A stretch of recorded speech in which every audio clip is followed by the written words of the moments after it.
Gaano kalakas ang kapangyarihan nila? Gaano kalakas? Nakita niyo ba? Kanina may stage tayo dito. Kanina may stage tayo dito. Ngayon wala na. Yan ang kapangyarihan nila. Tinanggal nila ang larangan ng Supreme Court, tinanggal nila ang larangan ng Senado, pati ba naman ang lansangan tatanggalin nila sa atin? Ibisin! Ibisin! Sara Duterte! Ibisin! Ibisin! Sara Duterte! Ibisin! Ibisin! Sara Duterte! Ibisin! Ibisin! Sara Duterte! Ibisin! Ibisin! Tandaan nyo, Yes, hindi pa dinidinig ang mga reklamo ng taong bayan. Nadinig na ba kayo? Hindi pa! Nadinig na ba kayo? Hindi pa! Yan. Hindi tayo dininig sa Senado. Hindi pa tayo nadidinig sa Senado. Nadinig na ba tayo sa Korte Suprema? Oh, mga bingi. So, yan ang inaalis nila sa atin, ang karapatan natin na marinig nila. Ha? Karapatan nating magreklamo, magsabi kung anong mga kasalanan. Itong mga kasalanan na ito, nagawa na. Nagawa na. Nagawa na. Nagnakaw na ba siya? Mga niloloko nila tayo di ba? Niloloko nila tayo. Nakuha niyo ba yun? Niloloko nila tayo. Ginagawa nila tayong tanga. Ginagago tayo! Ginagago tayo. Mary Grace Piatos. Mary Grace Piatos. Meron bang taong ganon? Meron bang taong ganon? Imposible.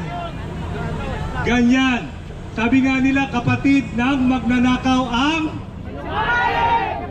O yan. Diba? Kapatid ng magnanakaw ang sinungaling. So hindi lang sila magnanakaw, sinungaling pa sila. Dapat ba silang manungkulan? Yan ang sinasabi natin. Dapat ba silang bigyan ng kapangyarihan? Yan ang sinasabi natin. Hindi dapat sila nasa kapangyarihan. Gaano kalakas ang kapangyarihan nila? Gaano kalakas? Nakita niyo ba? Kanina may stage tayo dito. Kanina may stage tayo dito. Ngayon wala na. Yan ang kapangyarihan nila. Tinanggal nila ang larangan ng Supreme Court, tinanggal nila ang larangan ng Senado, pati ba naman ang lansangan tatanggalin nila sa atin? Papayag ba tayo? Yan ang ginagawa nila. Pati kalsada, pati lansangan na yun na lang ang larangan na nakitira sa atin, tinatanggal nila sa atin. Papayag ba tayo doon? Sinasabi nila, umuwi na raw tayo. Diba, tinanggalin na yung stage, uwi na raw tayo. Uwi ba tayo? Maghihintay tayo habang walang katarungan, habang walang pananagutan. Yan lang ang hinihingi natin, pananagutan. Sumagot sa mga tanong. Ang daming tanong na hindi sinasagot. Ako nga nung bata ko, pag pinabili ako ng patis ng lola ko, pagbalik ko tatanungin ka di ba? Pag hindi ka sumagot, anong gagawin sa'yo yung lola mo? Paano?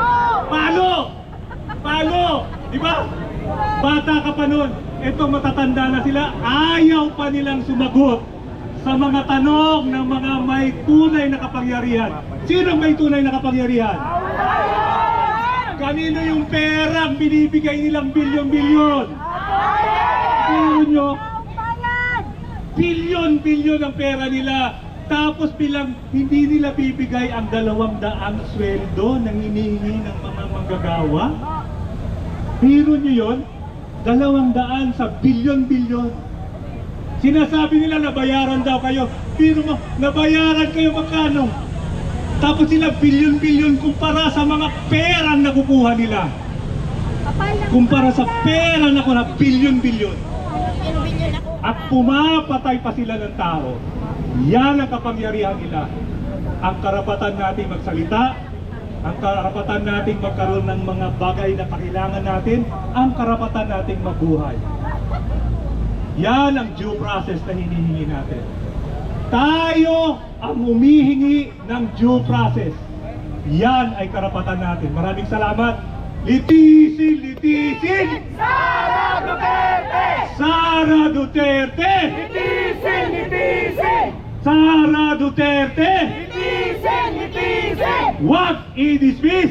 Ituloy ang paglilitis! Huwag i-dismiss! Ituloy ang paglilitis! Tuloy po ang laban. Maraming salamat po.